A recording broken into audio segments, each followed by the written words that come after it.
estado fuera unos días, algunos de vosotros nos habéis preguntado, hemos estado asistiendo a un seminario de la Alianza Evangélica en Tarragona y compartiendo con diferentes iglesias de toda España. Ha sido un tiempo de bendición, de edificación, y tendremos ocasión de ir compartiendo con vosotros, pero siempre es una alegría poder tener comunión con otros hermanos a lo largo y ancho de España, y especialmente la iglesia de Calle Verdi en Barcelona envía saludos también para esta congregación.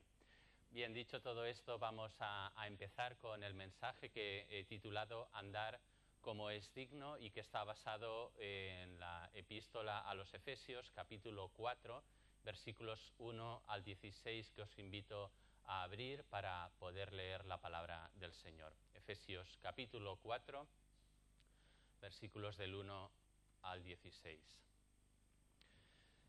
Dice la palabra del Señor: Yo pues, preso en el Señor, os ruego que andéis como es digno de la vocación con que fuisteis llamados, con toda humildad y mansedumbre, soportándoos con paciencia los unos a los otros en amor, solícitos en guardar la unidad del Espíritu en el vínculo de la paz, un cuerpo y un espíritu, como fuisteis también llamados en una misma esperanza de vuestra vocación, un Señor, una fe, un bautismo, un Dios y Padre de todos, el cual es sobre todos y por todos y en todos. Pero a cada uno de nosotros fue dada la gracia conforme a la medida del don de Cristo. Por lo cual dice, subiendo a lo alto, llevó cautiva la cautividad y dio dones a los hombres. Y eso de que subió, ¿qué es? Sino que también había descendido primero a las partes más bajas de la tierra. El que descendió es el mismo que también subió por encima de todos los cielos para llenarlo todo. Y el mismo constituyó a unos apóstoles, a otros profetas, a otros evangelistas, a otros pastores y maestros, a fin de perfeccionar a los santos para la obra del ministerio, para la edificación del cuerpo de Cristo, hasta que todos lleguemos a la unidad de la fe y del conocimiento del Hijo de Dios, a un varón perfecto, a la medida de la estatura de la plenitud de Cristo, para que ya no seamos niños fluctuantes, llevados por doquiera de todo viento de doctrina, por estratagema de hombres que para engañar emplean con astucia las artimañas del error, sino que siguiendo la verdad en amor, crezcamos en todo aquel que es la cabeza, esto es, Cristo, de quien todo el cuerpo, bien concertado y unido entre sí, por todas las coyunturas que se ayudan mutuamente, según la actividad propia de cada miembro, recibe su crecimiento para ir edificándose en amor. Amén. Hasta aquí la palabra del Señor, que Él bendiga en nuestros corazones. El apóstol Pablo se encuentra preso ya en Roma hacia el final de su ministerio y escribe esta carta a los Efesios juntamente con la carta a los Colosenses que se nos leía al principio del culto de esta mañana, y también la carta de Filemón. Y parece ser que estas tres cartas fueron enviadas a través de Tíquico, uno de los colaboradores del apóstol Pablo, para llevarla a Onésimo, ¿no? con este encargo, ¿no?, de la reconciliación que se nos describe en la epístola de Filemón.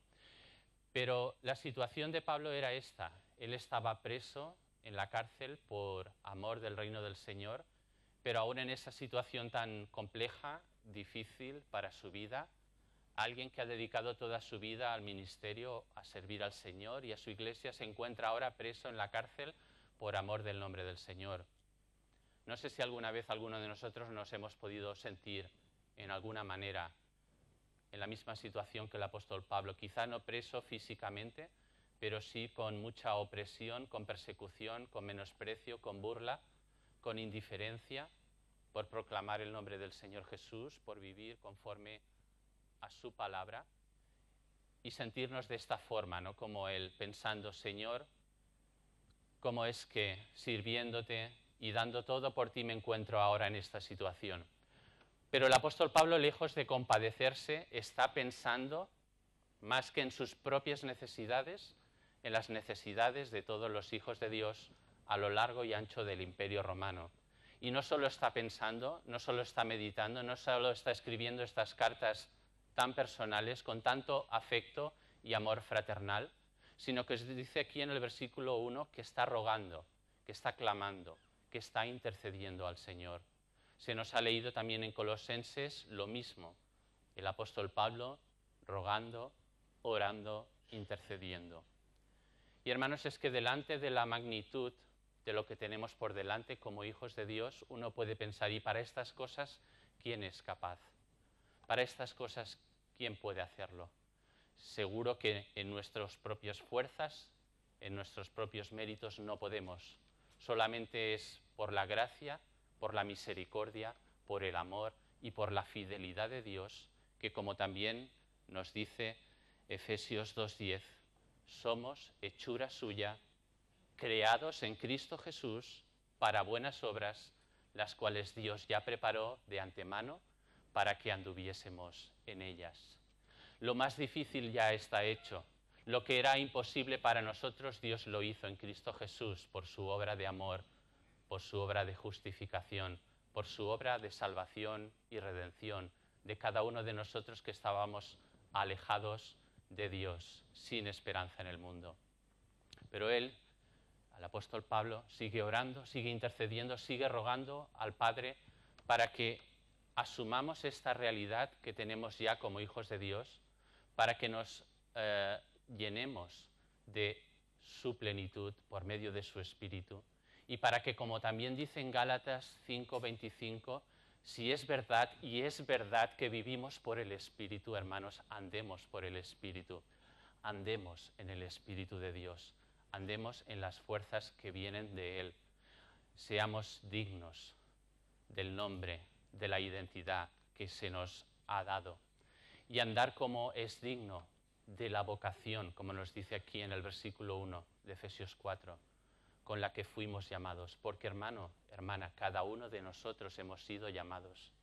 Cada uno de nosotros, independientemente de nuestra circunstancia personal, del tiempo que llevemos en el Señor, tenemos una vocación, tenemos un llamado, tenemos un propósito que cumplir. No es solo tarea de algunos escogidos, no es solo responsabilidad de algunas personas que puedan estar en puestos de liderazgo, sino que cada hijo y cada hija de Dios ha sido llamado a andar como es digno de esta suprema vocación con la que hemos sido llamados.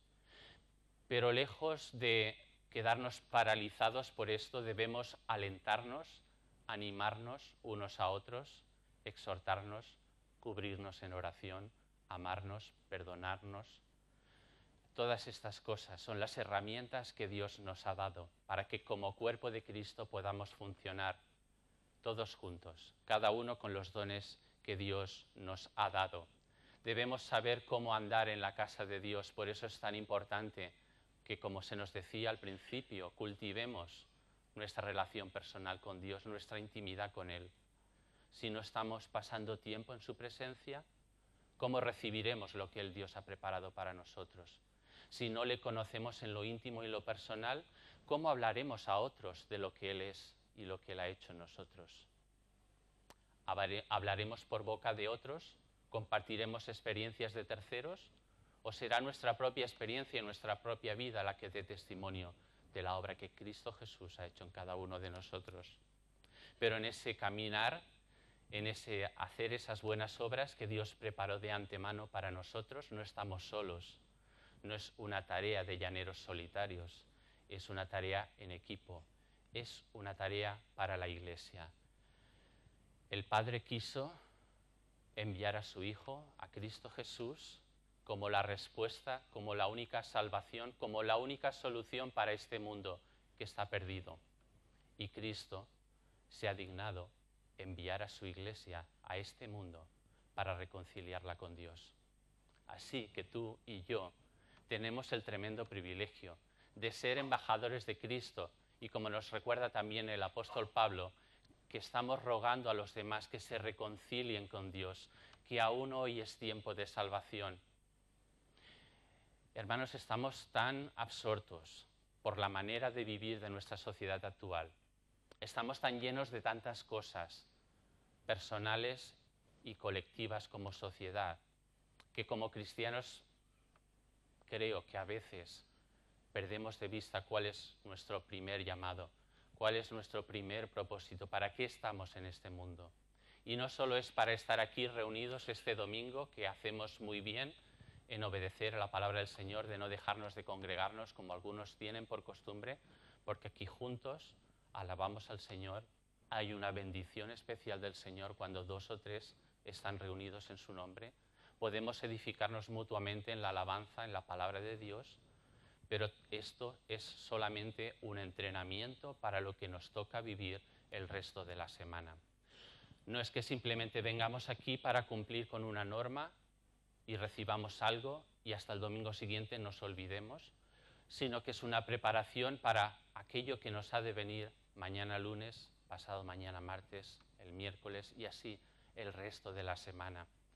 Hermanos, orábamos y estamos pidiendo al Señor ser luz para nuestra ciudad, pero para que esto sea una realidad tenemos que guardar la unidad que el Espíritu ya ha creado en medio de nosotros. Nosotros no la podemos crear, es obra del Espíritu Santo. Él es quien ha dado unidad a su Iglesia, pero sí que nosotros debemos mantenerla, debemos cuidarla, debemos animarnos y alentarnos los unos a los otros para poder llevar adelante la obra que Él nos ha encomendado. Nos dice en los versículos 2 al 4 varias consecuencias de vivir y andar como es digno. Nos dice que lo primero que va a ocurrir si andamos como es digno es que habrá humildad entre nosotros. No seremos personas prepotentes y orgullosas, sino que seremos gente humilde, humilde de corazón, no en apariencia, sino en el corazón.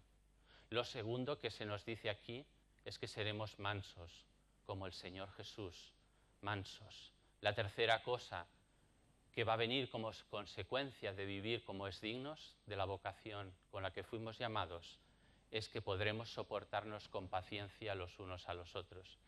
Y qué difícil es, hermanos, esto hoy en día, qué poca paciencia tenemos los unos para con los otros, qué rápido sale el viejo hombre, qué rápido nos exaltamos, nos enfadamos, nos molestamos, nos ofendemos por cualquier cosa. Para que esto sea posible, tiene que cubrirnos el amor de Cristo. Tenemos que permitir que su amor transpire por los poros de nuestra piel. No el amor que viene de nosotros, sino el amor que viene de Dios. Ese amor que se da sin esperar nada a cambio. No un amor egoísta, no un amor por interés, pensando en qué voy a conseguir del hermano o de la hermana, qué voy a conseguir de la Iglesia para mi propio beneficio, sino más bien qué puedo dar yo, qué puedo entregar yo de lo que Dios ya me ha dado. Y lo último y quinto es que somos llamados a una misma esperanza de nuestra vocación. Estamos en la misma esperanza de nuestra vocación, en la esperanza de Cristo Jesús. Estas cosas vienen como resultado de andar como es digno de la vocación con la que fuimos llamados. Y a todas ellas, que Dios ya preparó de antemano, somos animados a caminar. Como decíamos antes, si vivimos por el Espíritu, debemos andar por el Espíritu. Será el Espíritu en nosotros el que hará posible estas cosas. Pero para eso tenemos que dejarle actuar, tenemos que dejarle obrar. No debemos contristar al Espíritu Santo de Dios. Y hay tres cosas, hermanos, que nos van a ayudar, porque de la abundancia del corazón habla la boca.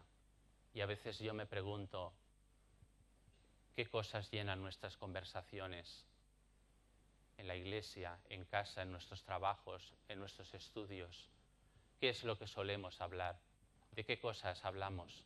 ¿Realmente son cosas que edifican o son cosas que más bien nos exaltan a nosotros mismos? ¿Son cosas que honran el nombre del Señor o son cosas para imponer nuestro criterio sobre los demás?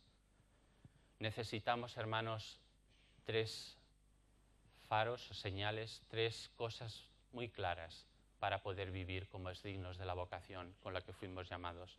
Y la primera de ellas es necesario recordar que Dios está por encima de todo y de todos. Algo que parece tan evidente, algo que creo que tenemos todos tan asumido en lo intelectual, pero y en el corazón, y en nuestras acciones, y en nuestras motivaciones, y en nuestros deseos. ¿Realmente Dios está por encima de todo y de todos? ¿Realmente Él es el primero en todo en nuestra vida? Pero si somos sinceros y permitimos que la palabra de Dios examine nuestro corazón, qué fácilmente quitamos a Dios de su trono y nos sentamos nosotros mismos en Él. Quizá no lo hacemos de forma consciente, seguramente no lo hacemos a propósito. Yo creo que ninguno de nosotros pretendemos descaradamente quitar a Dios de su trono y ponernos nosotros, pero sutilmente muchas cosas a veces de las que pensamos o hacemos en la práctica muestran que Dios no está ocupando el primer lugar en nuestra vida. Porque cuando nos amamos más a nosotros mismos o cuando amamos más a las personas que Dios ha puesto a nuestro lado o cuando amamos más a las cosas que Dios ha creado, automáticamente esas cosas pasan a tomar el primer lugar de nuestra vida. Y si estas cosas toman el primer lugar, automáticamente estamos haciendo a Dios pequeño y a las cosas y a las personas o a nosotros mismos más grandes que Dios. Así que veamos qué implicación tan importante tiene el hecho de saber qué lugar ocupa Dios y qué lugar ocupamos nosotros en la vida. Porque si no somos conscientes de ello, estaremos haciendo a Dios pequeño y a las cosas, a las personas, a nosotros mismos, más grandes que Dios. Y hermanos, esto la palabra del Señor lo dice claramente, se llama idolatría. Es idolatría, es adorar a las cosas o a las personas más que a nuestro Creador. Por lo tanto, haremos bien en pedirle al Señor que nos ayude a andar como es dignos, que nos permitamos que Él pueda examinar a través de su palabra y por la obra del Espíritu Santo nuestro corazón, para ver si verdaderamente Él está ocupando el primer lugar en nuestra vida. Porque a veces creamos dependencias de las personas, dependencias de las cosas, en vez de depender primeramente de Dios.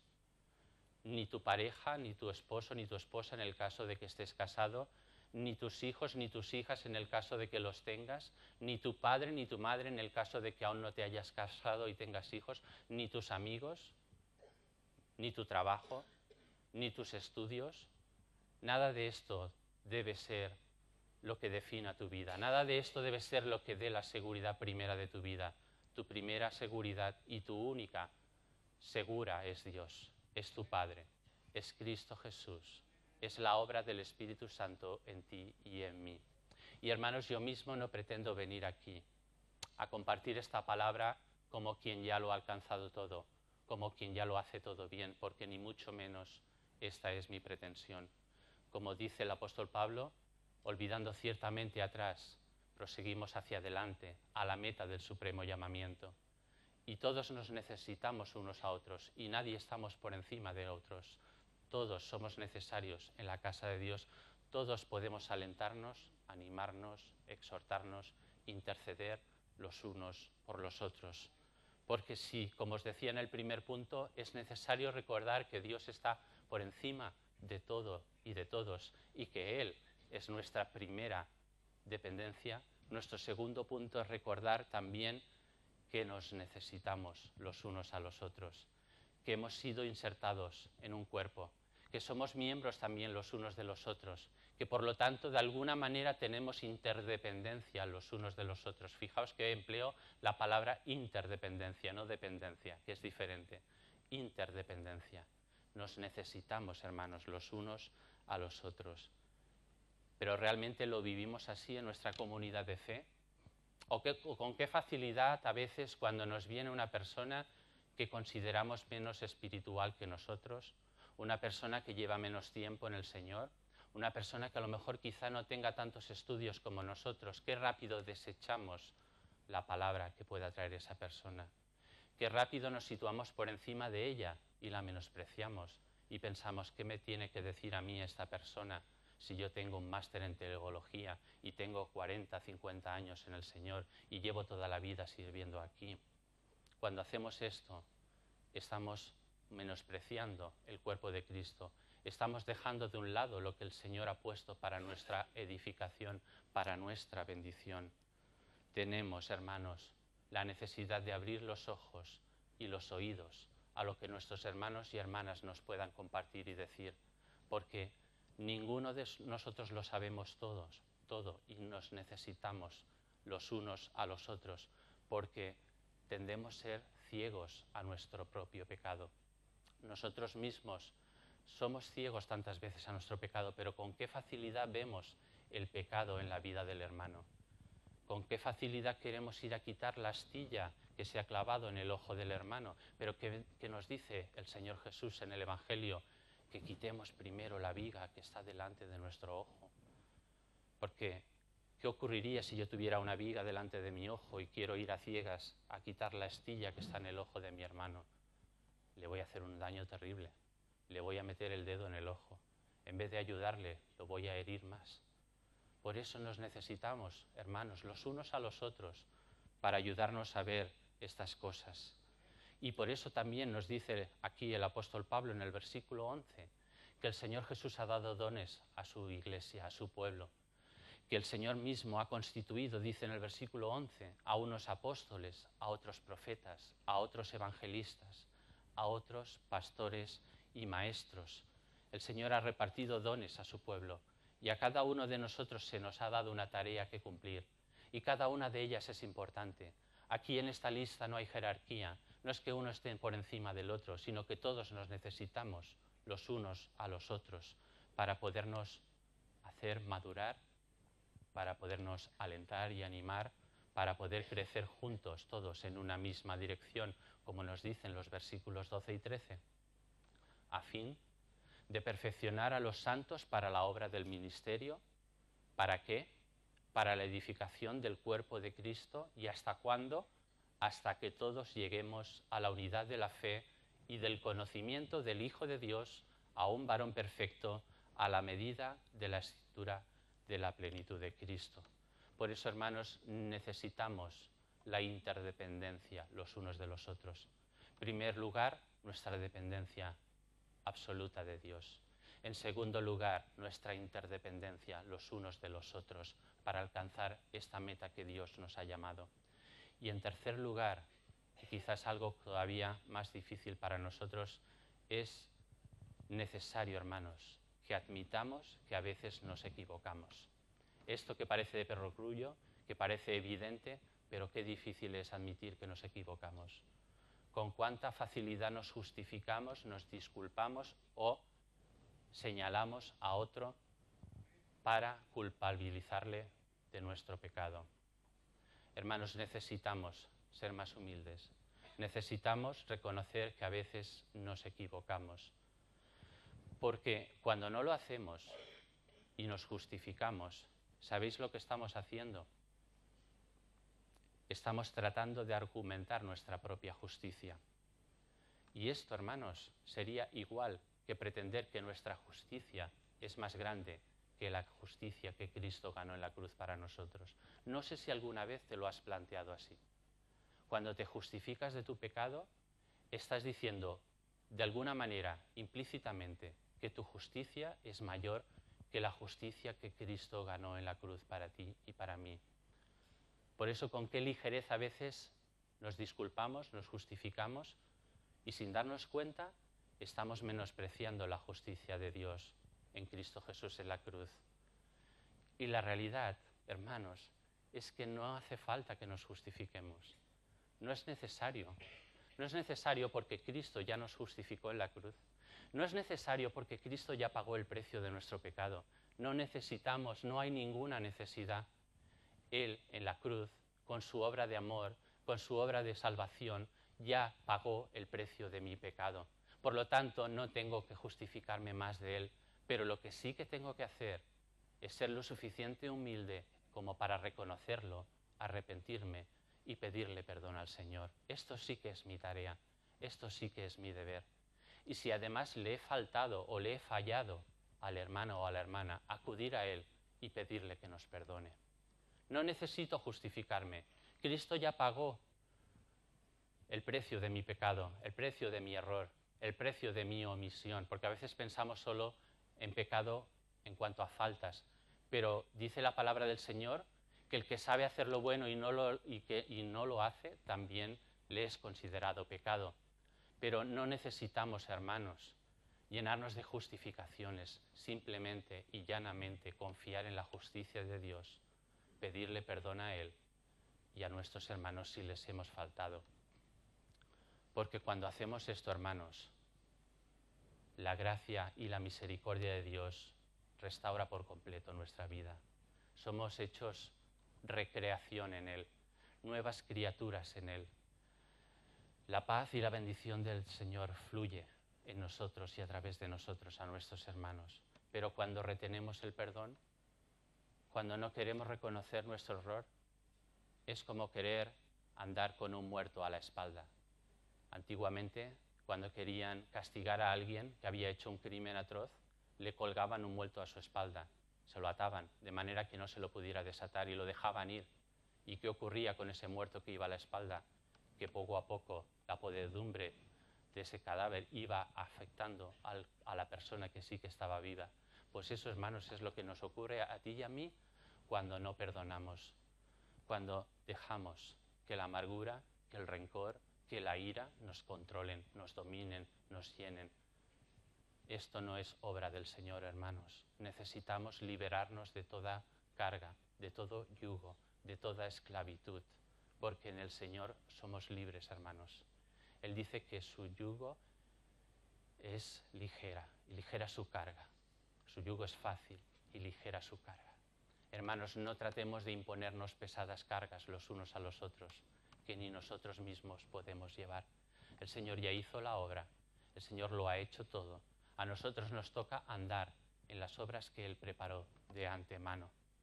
Por eso dice aquí que si somos capaces de humillarnos y reconciliarnos y pedir perdón, entonces en el versículo 14 dice que ya no seremos como aquellos niños fluctuantes que se van llevados por doquiera de todo viento de doctrina, por estratagema de hombres que para engañar emplean con astucia las artimañas del error, sino que siguiendo la verdad en amor, crezcamos en todo en aquel que es la cabeza, esto es Cristo, de quien todo el cuerpo, bien concertado y unido entre sí, por todas las coyunturas que se ayudan mutuamente, según la actividad propia de cada miembro, recibe su crecimiento para ir edificándose en amor.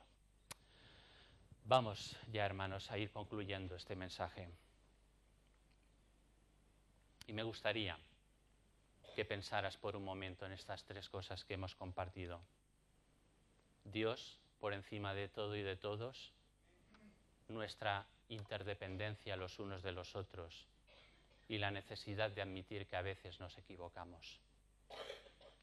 Pero si hemos de ser honestos y sinceros con nosotros mismos, no nos gusta esta lista. No es plato de buen gusto. ¿Por qué? Porque naturalmente queremos ser el rey de nuestra vida. Queremos ser independientes. No queremos dar cuentas a nadie de nuestra vida. Siempre queremos tener la razón en todo. Esta es la vieja naturaleza que habita en nosotros y que cada día debiéramos crucificar en la cruz, desvestirnos de ella y vestirnos de las nuevas vestiduras en Cristo Jesús. Es muy difícil, hermanos, que tú y yo, si no vivimos por el Espíritu y por el Espíritu hacemos morir la carne, admitamos humildemente lo que realmente somos. Pero recuerda, aliéntate, anímate, porque nos dice también en Efesios 3:16 que hemos sido fortalecidos con poder por su Espíritu en nuestro ser interior. Es el poder de su Espíritu en ti y en mí el que hará capaz la obra. No tienes que desanimarte, no tienes que desalentarte, no tienes que pensar qué tarea más difícil, sino simple y llanamente asirte de la obra de Cristo por medio de su Espíritu.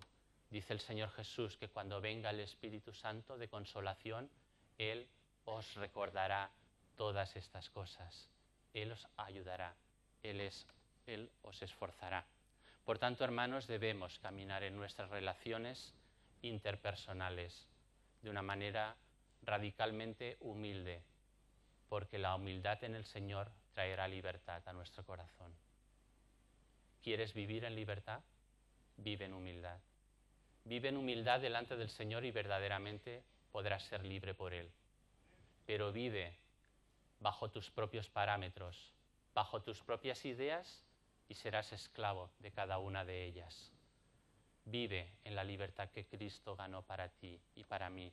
No seamos ya más esclavos del pecado, no seamos ya más esclavos de nuestro viejo hombre. Vivamos, hermanos, de tal manera que nuestras relaciones traigan gloria al nombre de Cristo y cooperen y ayuden para la extensión de su reino aquí en la tierra. ¿Queremos ser luz para nuestra ciudad? Pues empecemos a vivir estas cosas. ¿Queremos traer libertad a las personas que no conocen a Cristo? Experimentemos y permitámonos vivir en la libertad que Cristo ya ganó para ti y para mí. Hermanos, no me quedan ya muchas cosas más que deciros. Creo que por hoy es suficiente, pero sí que es mi ruego, sí que es mi oración, sí que es mi deseo, que el Señor nos bendiga en esta mañana, que Él sea quien nos ayude a poner en práctica esta palabra, que sea Él por su Santo Espíritu quien nos restaure, quien nos libere, quien nos saque de cualquier esclavitud u opresión, que sea Él trayendo su fresca y nueva brisa de la mañana, que sea Él trayendo la libertad y la justicia que Él ya ganó para ti y para mí. No podemos fabricarla, no podemos generarla, es obra suya. Pero a nosotros, hermanos y hermanas, nos toca responder y aceptar también nuestra responsabilidad de obedecer a su palabra. Vivimos tiempos difíciles, escuchamos muchas voces a nuestro alrededor, pero la única palabra fiel y digna de ser escuchada es la palabra del Señor. Que el Espíritu Santo la haga carne en ti y en mí, que nos ayude a vivir como es digno de la vocación con la que hemos sido llamados. Amén.